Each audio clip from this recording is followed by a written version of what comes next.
ሰላም ጤና ይስጥልኝ ቅዱሳኖች እንዴት ሰነበታችሁ? ሰላም ናችሁ ወይ? ሁሉ መልካም። ሳምንታችሁ፣ ቀናችሁ፣ ወራችሁ፣ አመታችሁ እንዴት ነው? ውብ ነው። ስሙ ይባረክ። ክብር ለኢየሱስ ይሁን። የነጎደ ነው አመታችን። እንግዲህ እግዚአብሔር ይመስገን ቀኑን የሰጠን እድሜ የሰጠን በዚህ በሚኖግዱበት ምድር ላይ እንድንኖር እድል ፋንታ የሰጠን የናዝሬቱ ኢየሱስ የተባረከ ይሁን። ክብር ለሱ ብቻ ይሁን። እግዚአብሔር ይመስገን። አሁን ደግሞ ወገኖቼ ያው በዓል እየደረሰ ነው። የቀረን ያው 2 ሳምንት ነው የቀረን። የሚቀጥለው ሳምንት እሁድ ይመስለኛል በዓሉ። ጌታ ለዘላለም የተባረከ ይሁን። ክብር ለኢየሱስ ይሁን። እግዚአብሔር ጻድቅ ነው። የናዝሬቱ ኢየሱስ እንግዲህ መጥቶ ሚሽኑን ከጨረሰ በኋላ ከ3 ዓመት ተኩል በኋላ እንግዲህ ያው መጨረሻውን ነገር በመፈጸም በሄደበት በሶስተኛው ቀን ደግሞ የተነሳበትን መታሰቢያ በማድረግ የፋሲካን ባህል የምናከብርበት እንግዲህ ከ2 ሳምንት ቀጥሎ ባለው በሁለተኛው ሳምንት መጨረሻ ላይ ነው የሚሆነው። ኢየሱስ ክርስቶስ ጌታ ነው። ክብር ለኢየሱስ ይሁን። እግዚአብሔር ጻድቅ ነው። እግዚአብሔር መልካም ነው። ወገኖቼ እንግዲህ ዛሬ እግዚአብሔር ወደኔ ያመጣውና የሴቶችን አገልግሎት የሚያመለክት ኢየሱስ ክርስቶስ ሊሄድ በተነሳበት ጊዜ የሴቶችን አገልግሎት የሚያመለክትና እንደገና ደግሞ ከሄደም ወደ መቃብርም ከወረደ በኋላ የሴቶችን አገልግሎት እዚህ ጋር ግልጽ አድርጌ ለመናገር ፈልጋለሁ። እግዚአብሔር የተባረከ ይሁን። አንድ ጊዜ በአንድ ኢንተርቪው ላይ የጄሚም ላይ ኢንተርቪው ተደርጌ ነበር። ስለ ሴቶች አገልግሎት ተናግሬ ነበር። እነ ዲቦራን አንስቼ ተናግሬ ነበር። ብዙ አገልጋዮች እነሱስና እነ ማርያምን አንስቼ ተናግሬ ነበር እና ዛሬም ደግሞ በዚህ ፕሮግራም ላይ ደግሜ ይሄንን ፕሮግራም ለሚሰማና ለሚያዩ ትውልድ የሴቶች ልጆችን አገልግሎት ሰፊ ቦታ እንዴት እንዳላቸው በግልጽ መጽሐፍ ቅዱሳችን ላይ ስለተቀመጠ እሱን መናገር ፈልጋለሁ። ዛሬ እንግዲህ ጌታ ኢየሱስ ክርስቶስ ይባረክ። ክብር ለሱ ብቻ ይሁን። ቃሉ የማቴዎስ ወንጌል ምዕራፍ 26 ነው የምናየው። የማቴዎስ ወንጌል ምዕራፍ 26 ነው። እንግዲህ የባህሉንም ደግሞ ሰሞን ደግሞ ይሄንኑ ቃል በመቀጠል አገለግላለሁ ማለት ነው። ጌታ ስሙ ይባረክ። ክብር ለመድኃኔዓለም ይሁን። ኢየሱስ ክርስቶስ ያድናል። እንኳን አደረሳችሁ። ለዋዜማው አካባቢ ላይ መድረሳችን እግዚአብሔር እድል ሰጥቶን ቀን ሰጥቶን ስለሆነ ስሙ ይባረክ። ክብር ለኢየሱስ ክርስቶስ ይሁን። ወገኖቼ ይሄንን ቃል አነብና ቀጥታ ለቃሉ ጸልያለን። ክብር ለኢየሱስ ክርስቶስ ይሁን። ላዳነን ለረዳን ከቁጥር 6 ጀምሮ ያለውን ቃል እናያለን። ኢየሱስም በቢታንያ በለምጻሙ በስምዖን ቤትም ሳለ አንዲትም ሴት ዋጋው እጅግም ውድ የሆነ አንድ ብልጣሶስ የአልባሳጦር ሽቶ ይዛ ወደ እርሱ ቀረበች። በማዕድም ላይ ተቀምጠው ሳሉ በራሱ ላይ አፈሰሰችው። ወደ ደቀ መዛሙርቱም ይህንን በተመለከቱ ጊዜ ተቆጥተው እንዲህም አሉ፣ ይህንን ሁሉ ብክነት ለምንድን ነው? ሽቶ በብዙ ዋጋ ተሸጦ ገንዘቡ ለድሆች መስጠት ሲቻል። ኢየሱስም ይህንን አውቆ እንዲህም አላቸው፣ ይህች ሴት ለምን ታስቸግሯታላችሁ? መልካም ነገር አድርጋለች። ድሆችን ምን ጊዜም ከእናንተ ጋር ናቸው፣ እኔ ግን ሁልጊዜ ከእናንተ ጋር አልሆንም። ሽቶውንም በሰውነቱ ላይ በማፍሰሷ እኔ ለቀብሬ ለማዘጋጀት ነው። እውነት እላችኋለሁ ይህንን ወንጌል በሚሰበክበት በዓለም ዙሪያ ሁሉ በየትኛውም ስፍራ እርሷ ያደረገችው በመታሰቢያ ይነገርላታል። ክብር ለኢየሱስ ይሁን። ለቃሉ ጸልያለን። ማርያም እንደሆነች በሶስቱ ወንጌላውያኖች ላይ ስለተመዘገበ ይሄንን ቃል እንግዲህ እጅግ አድርገን እግዚአብሔር ስለሰጠን ቃል እጅግ አድርገን ጌታ እናመሰግናለን። እንጸልያለን። ክብር ለኢየሱስ ይሁን። እግዚአብሔር አብ፣ እግዚአብሔር ወልድ፣ እግዚአብሔር መንፈስ ቅዱስ እጅግ አድርጌ አመሰግናለሁ። ስምህ ለዘላለም ዓለም የተባረከ ይሁን። የአባቶች አምላክ ለዘላለም ተባረክ። እንዳንተ ያለ ማንም ስለሌለ እጅግ አድርጌ አመሰግናለሁ። በእውነት እግዚአብሔር ለመረጥካቸው መንገድን ደግሞ ላሳየህን ለኛ ምርጫ ላደረከን ለመረጥከን እግዚአብሔር ሆይ እጅግ አድርገን እናመሰግናለን። ጌታ መንፈስ ቅዱስ ሆይ በመንፈስ ድሃ የሆኑ ብፁዓን ናቸው እንደሚል ቃልህ እንደዚሁ እግዚአብሔር በመንፈስ ድሃ የነበርነውን ጠርተህ አንተን እንድናይ ረድተኸናል። ስምህ ለዘላለም ብሩክ ይሁን። ይሄን እየተመኙ ያላገኙ ብዙ አሉ። እግዚአብሔር ሆይ ደግሞ ወደዚህ ደስ ወደሚያሰኘው እረፍት ወደሚሰጠው ሰላም ወደሚሰጠው ወደ ጌታ ኢየሱስ ክርስቶስ ዘንበል እንዲሉ ትውልዱን በዚሁ ጥሪ ያደርጋለሁ። ጌታ ስለምትረዳቸው ስለምታረገው ድንቅ ነገር እጅግ አድርጌ አመሰግናለሁ። ለዘላለም ተባረክ። እኔን ባሪያን እርዳኝ፣ የሚሰሙት ደግሞ ብድግ የሚሉበት ይሁን። ጌታ መንፈስ ቅዱስ ሆይ አቤቱ ማጽናናትን የምታጽናና ማሻገር የምታሻገር ማብራትን ደግሞ አብርተህ የምታራምድ አንተ ብቻ ነህ። ስምህ ለዘላለም ብሩክ ይሁን። እናመሰግናለን በጌታችን በኢየሱስ ክርስቶስ ስም። ቀሪውን ሰዓት ተረከበኝ ጌታ ሆይ። አንተ ቅና፣ አንተ እርዳኝ። በኢየሱስ ስም ጸልያለሁ። አሜን። ስሙ ለዘላለም ብሩክ ይሁን። መንፈስ ቅዱስ የተባረከ ይሁን ወገኖቼ። እዚህ ቦታ ላይ ምን ይላል? ኢየሱስም በቢታንያ በለምጻሙ በሲሞን ቤት ሳለ ብሎ ይሏል። በለምጻሙ በሲሞን ቤት ይሏል። ለምጻም የሆነ ሰው በብሉይ ኪዳን ሕግ ውስጥ ማንም አገልጋይ ወደሱ አይጠጋም። አገልጋይ አይደለም ደግሞ በቤተ መቅደስ መግባት አይቻልም። ሁሉ ገደብ ያለው ስለሆነ እነዚህ ለምጽ ያላቸው የተለያየ ችግር ውስጥ ያሉ ደም እየፈሰሳቸው ያሉ እንደነዚህ አይነት ሰዎች እውር የሆኑ አንካሳ የሆኑ የተለያየ ነገር ያላቸው ሰዎች በብሉይ ኪዳን ሕግ አስተምሮ ውስጥ ወደ ቤተ መቅደስ መግባት አይችሉም።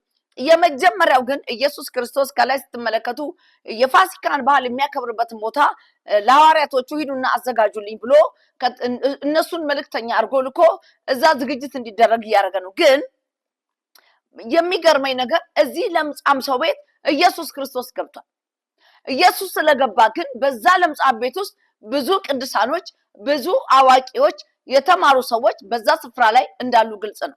እነዚህ ሰዎች በዛ ስፍራ ላይ አሉ። ለምጻሙ ቤት እንደገባ ኢየሱስ የሚገርመው ነገር ሕግን ከሕግ በላይ ስለሆነ ኢየሱስ ከሕጋቸው በላይ ስለሆነ የመጣበትን ዓላማና የመጣበትን አጀንዳ ለማስፈጸም ለምጻም የሆነው ስምዖን የሚባል ሰው ቤት ኢየሱስ ክርስቶስ ገብቶ አብሯቸው ቁጭ ብሎ ነበር እና በዛ ምሽት የተለያየ ራት ግብዣ አለ፣ የተለያየ ፕሮግራም አለ።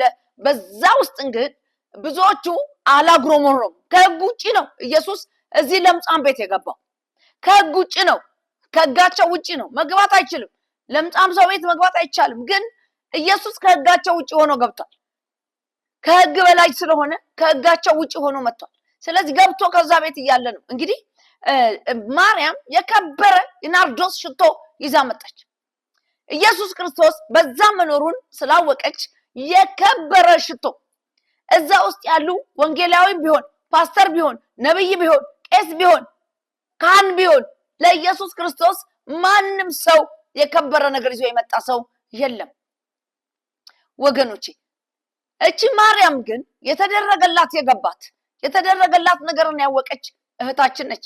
ስለዚህ ጌታ ኢየሱስ ክርስቶስ ግን በዛ ስፍራ ላይ መኖሩን በሰማች ጊዜ የከበረ ሽቶ 300 ዲናር የሚገዛ ከዛም በላይ ሊሆን የሚችል ምናልባት 3 ሚሊዮን ወይ 30 ሚሊዮን ሊሆን ይችላል፣ በአሁን ሰዓት አላውቅም። ግን በእንደዚህ ዋጋ የሚገዛውን የከበረውን ሽቶ ወደ ኢየሱስ ይዛ መጣች። የተደረገላትን የምታውቅ የሆነላትን የምታውቅ የእግዚአብሔር መንፈስ የለያት ከኃጢአት መንደር የጠራት ወገኖቼ ከወደቀችበት ያነሳት ውስጧ የነበረውን አጋንንት በየተራ አውጥቶ ከውስጧ የሸኘላት በቤቷ የነበረውን ሐዘን የቀየረላት ማርያም ከዚህ በላይ ብትገለበጥ ልክ ዳዊት እንደተናገረው የበለጠ ይሆን ነበር። ወገኖቼ ተመልከቱ፣ እቺ ሴት የተደረገላትን ነገር ስናየው ኢየሱስ ክርስቶስ መጣ። በዛ ምድር ላይ ለብዙዎች ሰዎች ፈውስ አድርጓል። አልጋውን ተሸክመ ሂድ የተባለ ሰው አለ፣ የተፈወሰ ሰው አለ። በጣራ ጓደኞቹ አስገብተውት ኢየሱስ ክርስቶስ የፈወሰው ሰው አለ። እዚህ ቦታ ላይ የሉም እነሱ። ኢየሱስ ግን ወደ ማብቂያው እየሄደ ነው። 33 ዓመት ተኩል የቆየበትን እድሜ የጨረሰ ነው። ከአንድ ቀን ከሁለት ቀን በኋላ ወደ እዚህ ስቅለት የሚሄድበት ቦታ ላይ እየተንደረደረ ነው። ኢየሱስ መንገድ ላይ ባለበት ውስጥ ነው። በዚህ ውስጥ እነዛ ሁሉ የፈወሳቸው እነዛ ሁሉ ያገለገላቸው ከብዙ አጋንንት ነፃ የወጡ ወንድሞች ብዙ ነበሩ፣ እህቶችም ነበሩ።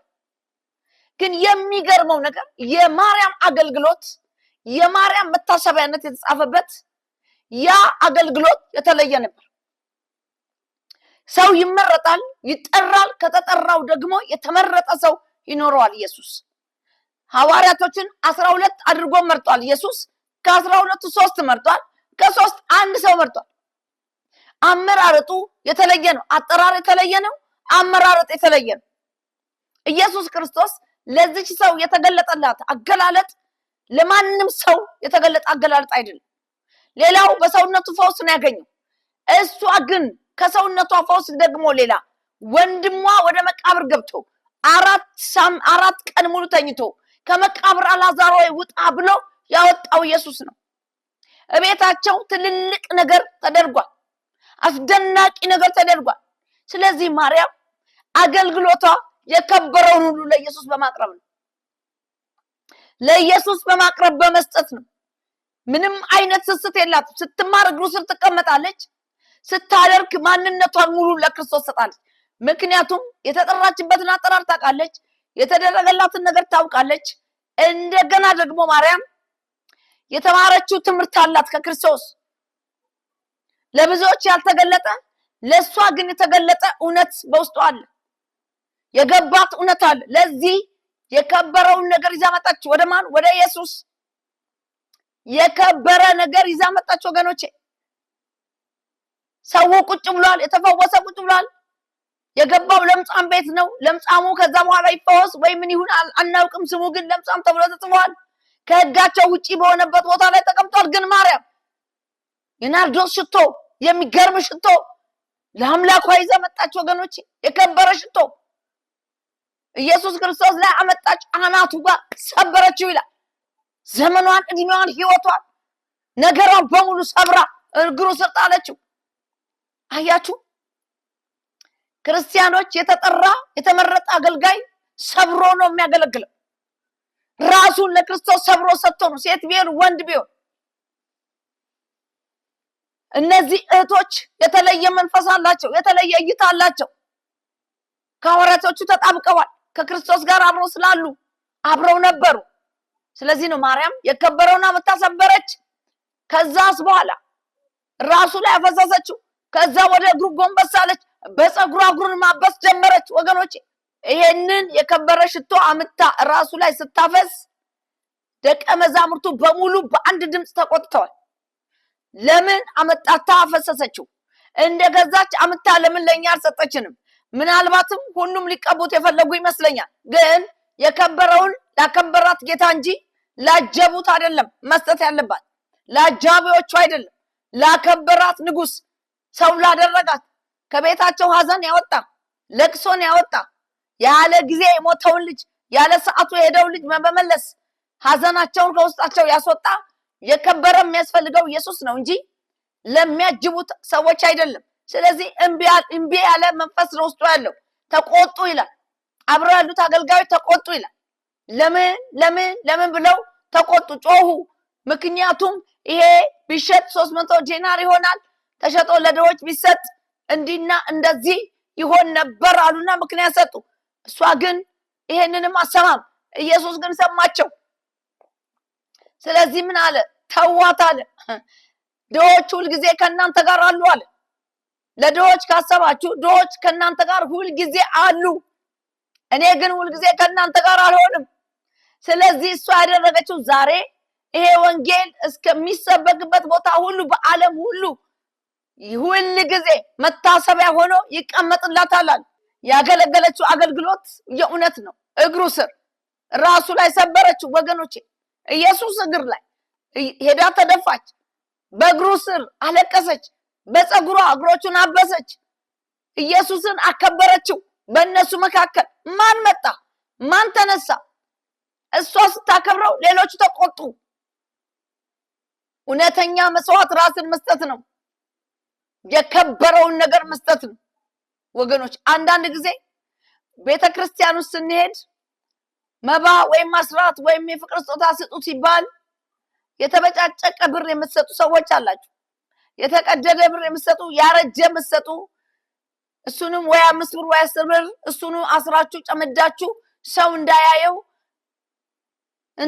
ሲፈቱ በጦርነት እንዲፈቱ የምታደርጉ እህት ወንድሞች፣ የከበረውን ነገር ለክርስቶስ ስጡ። የከበረውን ነገር ለጌታችሁ ስጡና ፈትኑት። ጌታ መጽሐፍ ቅዱስ ይላል ስጡና ፈትኑት።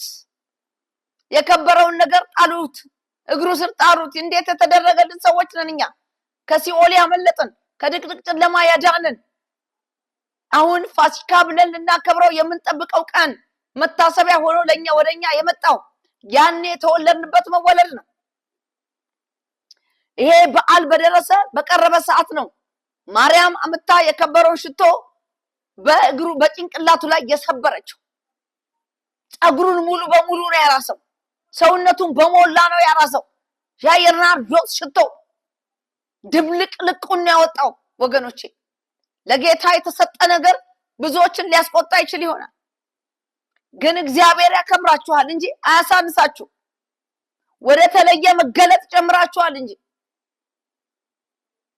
ለሚቀጥለው ሳምንት እንደገና የማርያምን ነገር ስለምናገር አሁን እግዚአብሔር የሰጠኝን ነገር ብቻ እናገራለሁ። ክብር ለኢየሱስ ይሁን።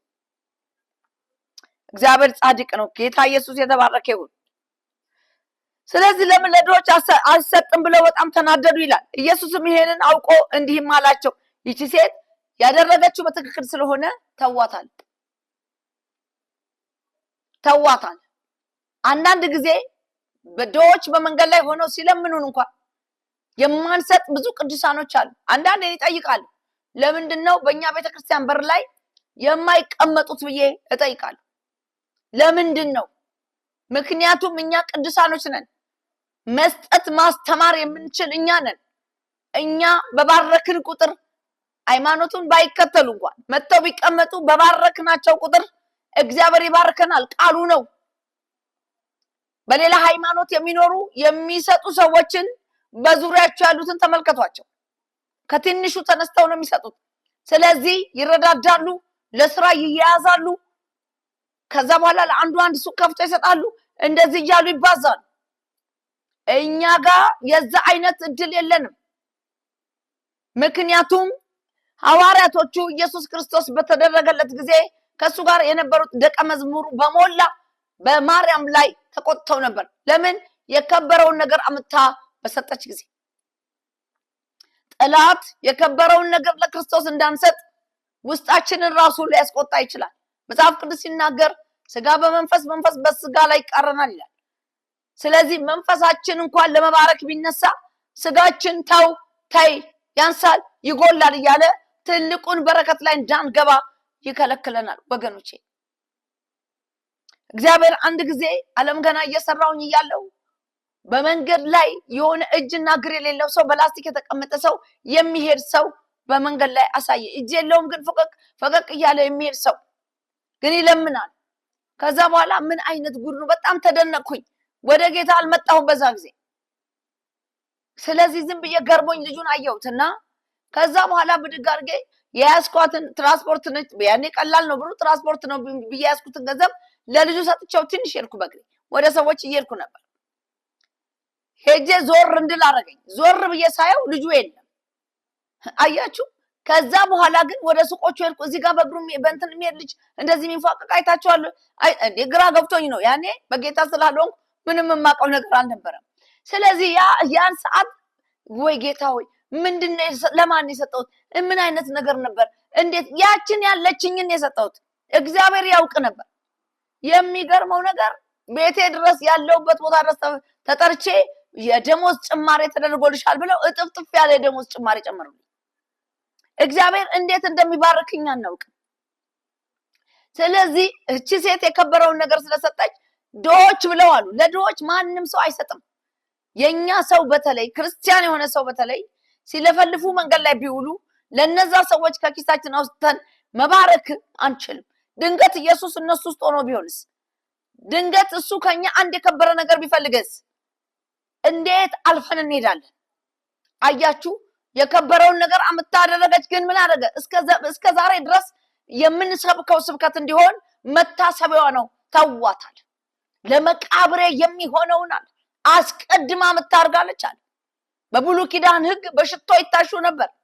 ሰው ከሞተ በሽቶ ይታሻል። በደንብ ተደርጎ ተለውሶ ያማረ ሽቶ ያማረ ቅባት የተለያየ ነገር ተደርጎ ነው የሚቀበረው። ኢየሱስ ግን ከመስቀል ወረደ፣ ወደ መቃብር ሄደ። ያ እድል ለሱ የለውም ነበር።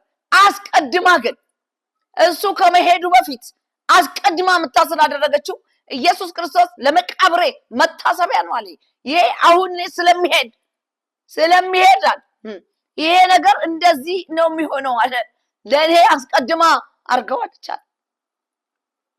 አያችሁ፣ የከበረ ነገር ሁሉ ጊዜ በሰዎችም በእግዚአብሔርም ፊት የተገለጠ ይሆነ።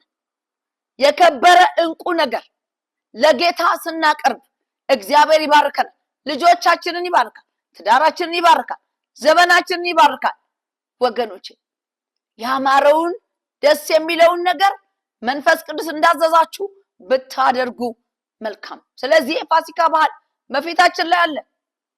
ኢየሱስ ክርስቶስ መታሰቢያዋ ነው ብሎ የተናገረላት ማርያም ይሄንን ግልጽ አድርጋ አስተምራናለች ወገኖቼ። የተማርነው ነገር ነው ይሄ ነገር። ስለዚህ ኢየሱስ ወደ ፕሮግራሙ ጉዞ አድርጓል፣ ሄዷል። ወደሚሄድበት ፋሲካ በዓል ወደሚያከብርበት ሄዱና ተናገሩ፣ ለመምህሩ ያስፈልገዋል ፋሲካን በዓል ሊያከብር ነው ብላችሁ ንገሩት አለ። ለአንድ ሰው መልእክተኛ አድርጎ ላካቸው። የተላኩ ሰዎች ሲሄዱ ሐዋርያቶቹ ልክ እንደዛው አገኙ ነው የሚለው፣ እንደዛው አገኙ ይላል። በዛ ምሽት እዛ ቦታ ላይ እራት ለመብላት ሁሉም ሰው ተዘጋጅቶ ነበር። ወገኖቼ እግዚአብሔር ኃያል፣ እግዚአብሔር ጻድቅ፣ እግዚአብሔር መልካም ነው። ክብር ለመድኃኔዓለም ይሁን። መታሰቢያዋ የሆነላትን ሴት እዩዋት። ሃሌሉያ። ከዛም በኋላ ከ12ቱ አንዱ የነበረውን የአስቆሮጦስ ይሁዳ የተባለውን ወደ ካህናቱ አለቆች ሄደ። እርሱም አሳልፎ ብሰጣችሁ እናንተስ ምን ትሰጡኛላችሁ አላቸው። እነርሱም 30 ጥሬ ብር ቆጥረው ሰጡት። ከዚያም ጊዜ ጀምሮ ይሁዳ ኢየሱስን አሳልፎ የሚሰጥበትን አመቺ ጊዜ ይፈልግ ነበር። ሲቆጣ የነበረው ይሁዳ ከሐዋርያቶቹ አንዱ ማለት ነው።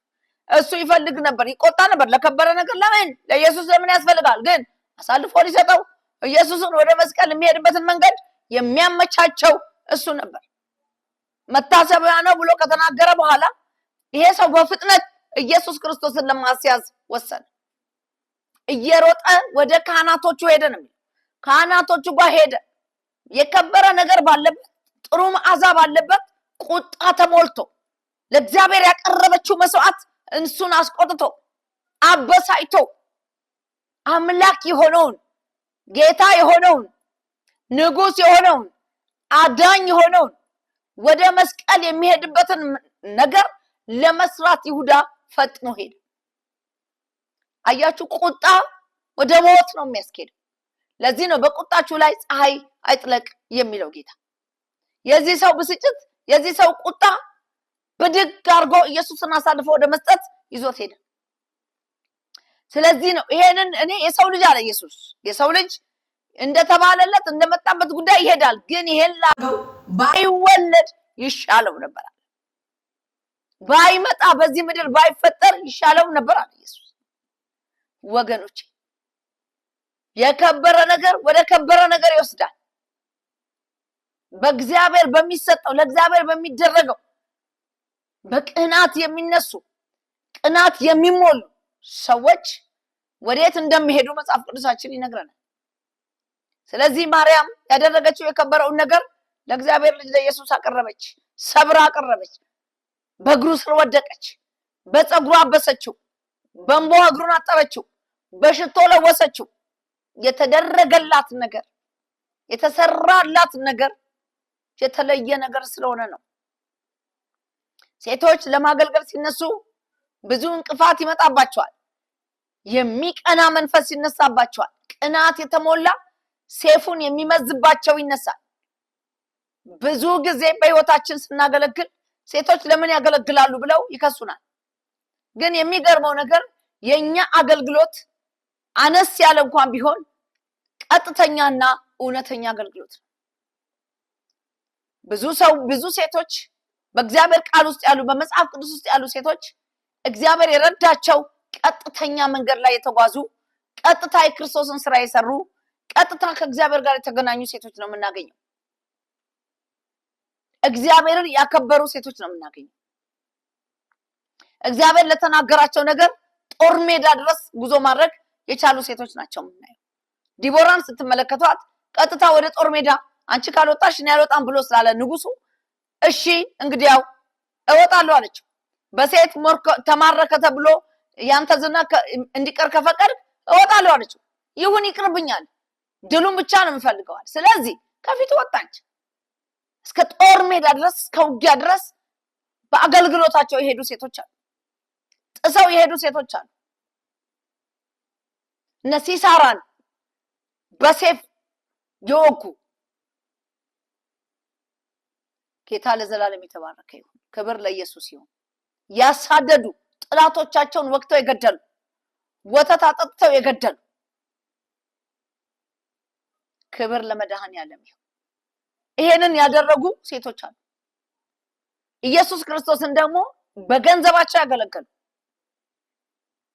ከሱ ጋር አብረው ጉዞ ያደረጉ፣ ጨካኝ የሆኑ ለተሰበሰበው ሰው ምግብ እየሰሩ እያበሉ ያገለገሉ መጽሐፍ ቅዱሳችን ውስጥ እነ ማርታ እነ ማርያም እነሱ ስናል ክብር ለኢየሱስ ይሁን። እነ እመቤት አሉ። እግዚአብሔር ብዙ ሴቶችን እህቶችን እዚህ መጽሐፍ ቅዱስ ውስጥ ከቷቸዋል። አገልግሎታቸው የተለየው ቀጥተኛ አገልግሎት ስለሆነ የተደረገላት ነገር አላመቻመቸችም። ማርያም የወሰደችው የከበረው ለሱ ነው አለች። በቃ ብዙ ጥላት ቢነሳም ቢጮህም የፈለገውን ቢያደርግ የተሰጣችሁን አገልግሎት አትጣሉ ወይም አትናቁ። እህቶች እግዚአብሔር የሰጠን እውነት አለ። የከበረውን ነገር ለጌታ እንሰጣለን። በከበረው ነገር ላይ የከበረውን ክርስቶስን እናከብራለን። ያከበሩኝን አከብራለሁ የሚል ጌታ የከበረ ነገር በውስጣችን ስላስቀመጠ ያንን ለትውልዳችን እናስተላልፋለን። የሚያቀጭቅ ነገር ሲመጣ አይ አልቀበልህም ለማለት መወሰን ይሻለናል። ጌታ ለዘላለም የተባረከ ይሁን። ማርያም የተደረገባት ተጽዕኖ ከባድ ነው። ኢየሱስ ቁጭ ብሎ ባይከራከርላት ምናልባትም አዝና፣ ምናልባትም ተሰባብራ፣ ምናልባትም ደቃ ትመለስ ነበር። ግን ኢየሱስ ክርስቶስ በዛው ስለነበረ ለሷ የሚሰነዝሩትን ስንዛሬ እሱ ራሱ ይመልስላት ነበር። እኛ የከበረ ይዘን እንቅረብ እንጂ ለሚከራከረን ለዚህ ዓለም ገዢ ለሚከራከረን አታገለግሉም ለሚለን ለዚህ ዓለም ገዢ መልስ ኢየሱስ ይሰጠዋል። መንገዳችንን ጌታ ያቀናል። ወገኖቼ እግዚአብሔር ልጅ ኢየሱስ ብቻና ክብረው እንጂ ብቻ ከሱ ጋር እንስማማ እንጂ እግዚአብሔር ልጅ ኢየሱስ ስለ ክርክራችን እሱ ከዙፋኑ ይነሳል። የከበረውን የተደረገለትን የሚያቅ የከበረውን ነገር ወንድ ቢሆን ሴት ለክርስቶስ ካቀረበ ለአምላኩ ካቀረበ ራሱን አሳልፎ ከሰጠ ስለሱ እግዚአብሔር ራሱ ይከራከራል። ስለ ወንድ ልጅ ስለ ሴት ልጅ እግዚአብሔር ይከራከራል። ዝም አይለን። የጠራ የለየን ኑ ልጆቼ ብሎ ለራሱ ያደረገን ጌታ ይከራከራል። ስለዚህ በዚህ በዓል ጌታ ቢረዳችሁ ቢፈቅድ የከበረውን ነገር ለክርስቶስ የምትሰጡበት ጊዜ ይሁን እና ጌታን የምታዩበት ይሁን። ከፋሲካው ቀደም ባለ ቀናት ውስጥ እግዚአብሔር በረዳችሁ መጠን ባገዛችሁ መጠን የከበረውን ነገር ለእግዚአብሔር ሕዝብ ብትሰጡ፣ ለእግዚአብሔር ሕዝብ እግዚአብሔር ለፈጠረው ለፍጥረቱ ብትሰጡ፣ ብትረዱ፣ ብታለብሱ፣ ብታግዙ፣ ብናግዝ፣ ብንሰጥ እግዚአብሔር ረዳናል። እግዚአብሔር ታማኝ ነው። እግዚአብሔር ጻድቅ ነው። ቢረዳኝ እኔ እግዚአብሔር ቢያግዘኝ እግዚአብሔር ከኔ ጋር ያለው ጌታ የተለየ ነገር ውስጥ ቢያስገባ የኛ የዚህ የቤተክርስቲያናችን ራዕይ በየበዓሉ ህዝቡን በሚበላ ምግብ ማስተናገድ ነው። የኛ እቅድ ይሄ። ስለዚህ ወገኖቼ እቅዳችሁ እናንተም ይሄ ይሁን። በዚህ ፋሲካ በዓል ማርያም ያደረገችውን የከበረውን ነገር ለክርስቶስ በማቅረብ ጌታን በማስደሰት ዘመናችሁን አንድ ብላችሁ ደግሞ ጀምሩ። ጌታ ለዘላለም የተባረከ ይሁን። ክብር ለኢየሱስ ይሁን። ጸልዬ ጨርሳለሁ። እግዚአብሔር ሆይ እጅግ አድርገን እናመሰግንሃለን። አንተ ጻድቅ ነህ፣ አንተ ኃያል ነህ። ልጅህን ወደዚህ ምድር ልከህ እግዚአብሔር አገልግሎቱን ጨርሶ ፈጽሞ የሚሄድበት ሰዓት ላይ በደረሰበት በዚህ ሰዓት ላይ ሆኜ ደግሞ እንድናገር የፈቀድካቸውን ሁሉ ተናግሬያለሁ። እግዚአብሔር በየልባችን በየመንፈሳችን ስለሚያድር የከበረውን እውነት ለአንተ ስለምናቀርብ እግዚአብሔር ሆይ እጅግ አድርጌ አመሰግንሃለሁ። መንፈስ ቅዱስ ሆይ የተለየ የከበረ አንተ የምታሸተው አንተ የምትቀበለው እግዚአብሔር መታሰቢያ እንዲሆን የምትሰጠው የምታደርገውን ነገር ማቅረብ እንድንችል ስለምትረዳን እናመሰግናል። እኛ ሴት ልጆች ደግሞ ጌታ ኢየሱስ ክርስቶስ በፊት ሆነን ጌታ ሆይ ያንተን ሐሳብ ያንተን እቅድ መስራት እንድንችል አቅም ጉልበት ስለምሰጠን እናመሰግናል። ጌታ ለዘላለም ተባረክ። ወንድሞችን አስባቸው እግዚአብሔር፣ አገልጋዮችን ሴቶችንም ወንዶችንም ልጆችህን አስባቸው። ስለምትረዳን ደግሞ ስለምታግዘን እጅግ አድርገን እናመሰግናለን። ለዘላለም ተባረክ። ክብር ሁሉ አንተ ይሁን። ስለ ሁሉ ተመስገን። በጌታችን በኢየሱስ ስም አሜን። ቅዱሳኑ ተባረኩ። ሳምንታችሁ የተባረከ ይሁን። መልካም ሳምንት